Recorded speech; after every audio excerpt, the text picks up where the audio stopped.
যাও, আমি তোমার সাথে আর কথা বলবো না। ছোটু এই দেখো ঘোড়া নিয়ে এসেছি। আরে ওয়াও ঘোড়া।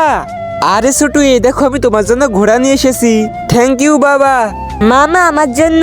আরে শোনো আমি তোমার জন্য কিছুই নিয়ে আসিনি, তুমি এটা নিয়ে খেলো, আমি চলে যাচ্ছি। ভাইয়া আমাকেও দাও। আরে সরো এখান থেকে তুমি। হ্যাঁ আরে তুমি আমাকে ধাক্কা মারলে কেন? আরে বাবা একে তো ধাক্কা মেরে দিয়েছে। যাই এর জন্য আমি কিছু নিয়ে আসি। চল আমার ঘোড়া টিক টিক টিক।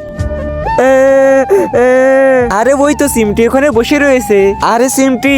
যাও, আমি তোমার সাথে আর কথা বলবো না। আরে বাপরে আমার সোনার এত রাগ হয়েছে। আরে শোনা আমার সাথে চলো, আমি তোমাকে একটা জিনিস দেখাচ্ছি। সিমটি ওই দেখো। তো বন্ধুরা, তারপরে মামু সিমটির জন্য কি নিয়ে এসেছিল সেটি দেখার আগে এই বক্সটির ভিতরে পৃথিবীর সব থেকে একটা সুন্দর ছবি আছে, সেটি দেখতে চাই ভিডিওটা লাইক করুন আর চ্যানেলটাকে সাবস্ক্রাইব করে দিন। এখনই ভিডিওটা লাইক দিয়ে চ্যানেলটাকে সাবস্ক্রাইব করে দিন আর কমেন্টে আল্লাহর নামটি লিখে যান।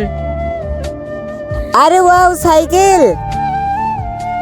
মামা এটা কি আমার জন্য? আরে হ্যাঁ সিমটি এটা তোমার জন্য। থ্যাংক ইউ মামা।